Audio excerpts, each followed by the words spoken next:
Good morning. Hello সবাইকে, কেমন আছো সবাই? আশা করি অনেক ভালো আছো, সুস্থ আছো। নতুন একটা ব্লগে তোমাদেরকে অনেক স্বাগত জানাচ্ছি। সকালবেলা ঘুম থেকে উঠে না মেয়েকে স্কুল দিয়ে এসেছি। আর ওর তো এখন এক্সাম চলছে, তোমরা তো জানোই। তো দেখো কত লাউ গাছ হয়েছে, আর আমার ব্যালকনির জানলাগুলো এত সুন্দরভাবে আঁকড়ে ধরেছে। কয়েকটা ডালপালা না ভেতর দিকে ঝুলে পড়েছে। আমি আবার জানলাটা খুলে তাদেরকে জায়গা মতো দিলাম। মানে ওরা বেয়ে যেতে পারছে না, ঝুলে ঝুলে রয়েছে, পুরো ভর্তি হয়ে গেছে। আর এত জালি পড়েছে, তোমাদের যদি চালের ওপরটা দেখাই দেখলে পাগল হয়ে যাবে। মানে যারা এইসব শাক পাতা খেতে ভালোবাসো তারা তো দেখলে পাগল হয়ে যাবে, এরকম অবস্থা। আমরা তো এত খেতে পারি না, কি করব বলো? কেউ চাইলে এসে কেটে নিয়ে যায়, আর যদি কাছে পিঠে কেউ থাকে আমরাও কেটে কুটে দিয়ে দিই। এই হচ্ছে এখনকার অবস্থা।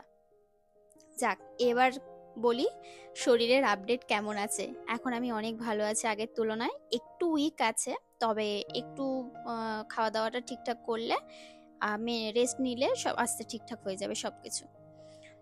আর অবশ্যই ডাক্তারবাবুর কাছে তো যাবই, আজকে বিকেলেই যাব। তোমাদেরকে পরে অবশ্যই সবকিছু জানাবো যে কি এলো রিপোর্টে বা কি আসলো। তো এটা আমার ধারণা যে আমি ঠিকঠাক হয়ে যাব তাড়াতাড়ি। তো বাদবাকি রিপোর্টে কি আসছে সেটা তোমাদের পরে জানাবো অবশ্যই।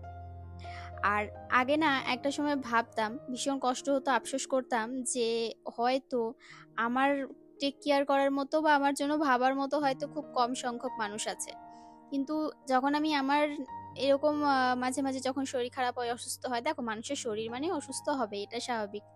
যখন তোমাদের সেই কথাগুলো বলি, তো তখন তোমরা এত সুন্দরভাবে আমাকে এত কমেন্ট লেখো, এত ভালো লাগে, এত কেয়ার করো, তার জন্য তোমাদেরকে থ্যাংক ইউ জানাবো না, কিন্তু অনেক অনেক ভালোবাসা। যে সেই আশাটা আমার পূর্ণ হয়ে গেছে, মানে পূর্ণ হয়ে গেছে যে তোমরা আমাকে এত কেয়ার করো। আর তারপরে আসি, একজন দুজন তো ব্যতিক্রম থাকেই, যার মধ্যে আমি একটা কমেন্ট আজকে পড়বো, বা একজনকে আমার ভীষণভাবে রিপ্লাই করার আছে। শুধু একজন নয়, তাকে আবার বেশ কয়েকজন সমর্থনও করেছে। আমার ননদ কেন আমার কাছে আছে, আমি এটা কি করে মেনে নিচ্ছি, মানে তাদের কমেন্টগুলো এরকম ভাবো যে তুমি কি করে মেনে নিচ্ছ তোমার ননদ এখানে দিনের পর দিন পড়ে রয়েছে। একটা কথা বলি, ননদটা আমার। আর আমার ননদ আমাদের এই বাড়িতে থাকবে কি না থাকবে সেটা সম্পূর্ণ আমাদের মতামত, আমরা সেটা বিচার করব বা ডিসিশন নেব। তো আমার মনে হয় এই পার্সোনাল বিষয়গুলো খুব একটা না ঢোকাই ভালো, খুব একটা না জাজ করাই ভালো। কারণ সবারই একটা পার্সোনাল লাইফ থাকে, সবারই একটা পার্সোনাল জীবন থাকে। হ্যাঁ, অবশ্যই আমরা সোশ্যাল মিডিয়ায় কাজ করছি, আমরা তো সেখানে আমাদের পার্সোনাল কিছু কিছু লাইফের কিছু লাইফস্টাইল শেয়ার করছি। তবে দেখো, ভালো জিনিসটাই সবসময় চেষ্টা করি শেয়ার করার। খুব পার্সোনাল বিষয় বা খুব সিরিয়াস কিছু যেগুলো সবসময় খুব কমই দেওয়ার চেষ্টা করি, বা খুব কষ্টের দুঃখের বা কিছু এগুলো খুব কম দিই। তো সেই জায়গা থেকে প্রত্যেকটা মানুষের প্রাইভেসি, প্রত্যেকটা মানুষের পার্সোনাল স্পেস থাকা দরকার। তো আমার মনে হয় কিছু কিছু বিষয় অল্প জানাটাই ভালো, খুব বেশি না জানাটাই ভালো, মানে না জানাটাই আমার মনে হয় ভালো আর কি।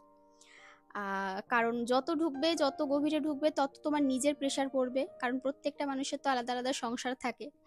অন্যের সংসার নিয়ে যত ভাববে তত দেখবে তোমাদের মাথা যন্ত্রণা করবে।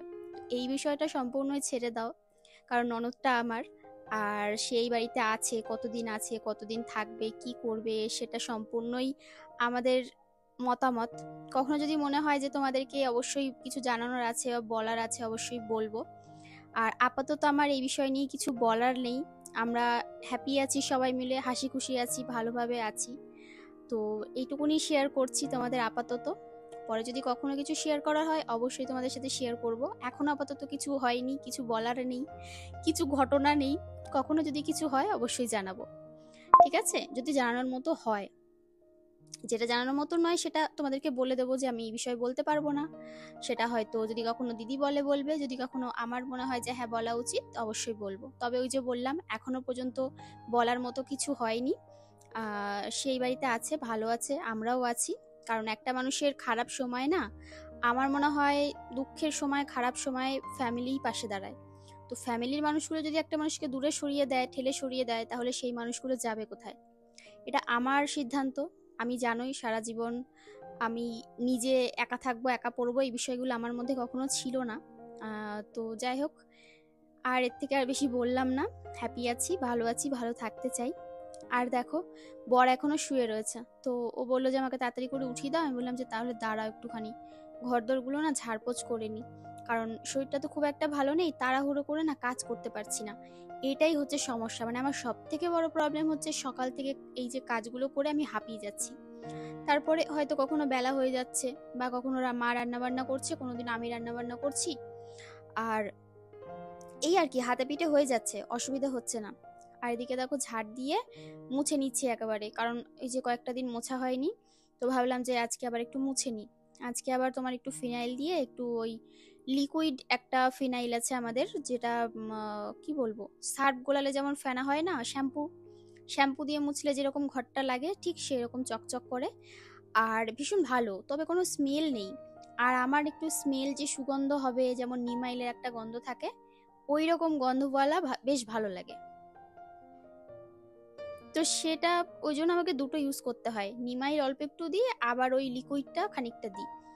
তো ঘরটা ভালো করে একদম ক্লিন হয়ে যায়, কারণ টাইলসে না একটু দাগ ছোপ বোঝা গেলে, আর এমন সাদা সাদা টাইলস বোঝা যায় বেশ ভালোই। তো ওদিকটা ঝাড় দিয়ে নিলাম, আর দিক থেকে ঝাড় দিয়ে বেরোতে না বেরোতে পেস্তা বসে রয়েছে। তোমরা লক্ষ্য করবে যখন আমি ঝাড় দেবো বা কোনো কাজ করব, তখন আগে আগে এসে বসে থাকে বেটা। কি যে পায় আনন্দ বুঝি না। তো এই বেসিনের এই ভেতর দিকটা নোংরা জমেছে, সেই দিকটা একটুখানি হাত দিয়ে ক্লিন করে নিলাম। হ্যাঁ, তবে বসে ঘরটা যদি পরিষ্কার করা যায়, মানে ওই নেতা দিয়ে বা কাপড় দিয়ে কোনো, তাহলে হয়তো আরো ক্লিন হতো। কিন্তু সেটা সম্ভব নয় যে প্রতিদিন ওই সব দিয়ে বসে বসে পরিষ্কার করা, কোমরে যন্ত্রণায় আমি তাহলে মরেই যাব, এরকম একটা ব্যাপার। যাই হোক, এবার দেখো এই যে তোমার এই নিচটা পরিষ্কার করে নিলাম। আর অনেকে কাজের লোকের কথা বলেছো বাড়িতে রাখতে, তো এই বিষয় নিয়ে তোমাদের সাথে আমি আগে অনেক ভ্লগে অনেক ডিটেলসে বলেছি, তো যে কারণে আমি আর আজকে ভিডিওতে বলছি না। তো কাজের লোকের বিষয়টা কেন রাখিনি, বা কেন পাচ্ছি না, বা কেন রাখতে পারছি না, এই বিষয় নিয়ে অনেকবার বলেছি তোমাদেরকে। তো আমি ওই জন্য আর এখন আর বললাম না।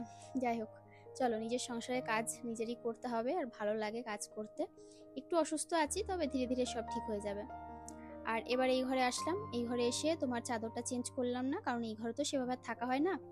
ওই দুপুরে খাওয়া দাওয়ার পর একটু বসে এডিট করতে আসি, ওই 3:30 4টে নাগাদ, 5টা 6টা অবধি থাকি, 5টা 5:30 পর্যন্ত, যতক্ষণ না আমার ভিডিওগুলো এডিট কমপ্লিট হয়।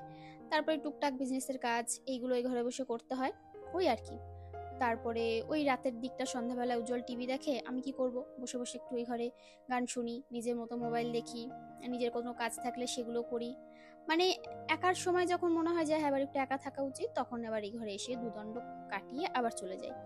এরকম হচ্ছে ব্যাপার। যখন মনে হয় যে একটু শুতে হবে বা একটু রেস্ট নিতে হবে, ওরা ওই ঘরে টিভি দেখছে, মেয়ে রয়েছে, তখন একটু নিজে এসে এই ঘরে শুয়ে পড়ি। আর এই দেখো সুন্দরী সকালবেলা এসে গেছে, এসে এখন কাকার সাথে খুনসুটি চলছে। আর কাকার হেডফোনটা নিয়ে দেখো কাকাকে মার চালাচ্ছে, মানে ও যেন একাই বাড়িটা ওর, মানে আমাদের এই দুটো বাড়ি হচ্ছে ওর, তাকানো শুধু স্টাইলটা দেখো। তো চলো আজকের মতো টাটা।